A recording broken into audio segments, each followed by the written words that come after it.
So Logic Pro 11 is going to drop on Monday, and I'm actually really excited because from what we can see so far, there is no subscription. So I'm so happy about this. If you saw my last video, Dare Logic Pro, then you knew that I was really worried about there being a subscription model coming, but they've actually honored their history with us of giving us updates, and the update is free. Logic Pro 11, we won't even have to pay anything. There's the stem mixer that's coming. There's also Chroma Glow, which I'm excited for personally, because to have some built-in saturation, I think would just be incredible within Logic. And also the pitch correction. I'm really looking forward to this because I've been looking for a reason to ditch auto-tune because I've just had some terrible experiences with it recently. Now, there's many updates that are going to be coming, but I want to know in the comments down below, what are you most excited for? But also, what are you hoping that they fix? And what are you hoping that they add? Because we haven't seen the full list of what the changes are going to be, right? We've only seen some select key products that are going to be brought out. The AI session musician stuff isn't really for me, but that's going to help someone. But what are you looking forward to? And what are you hoping they change? For me personally, there's a few things I'm really hoping Logic fixes. First thing being this awful browser. It has to be the worst browser in a DAW that actually exists. It's so slow. Like, I'm going to hit down now.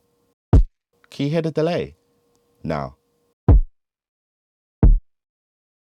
It's just so slow. I honestly don't use it. I just go into Finder and I just use Finder instead. So I'm really hoping that they fix this.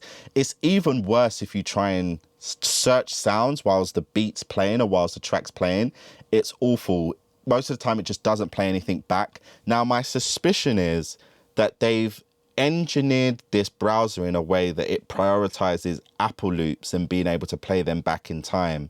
But in my personal opinion, I think you could ditch the whole Apple loops thing, play it back in time if it means we could get a quicker browser, because it's been like this for years. And with these powerful computers, it's not a power thing. It's just terrible coding. So please, please, Logic, I beg of you, please upgrade that. And another thing I'm looking forward to there being the possibility of, it hasn't been mentioned, but if you've ever tried to duplicate a plugin setting to multiple tracks, it's an absolute nightmare.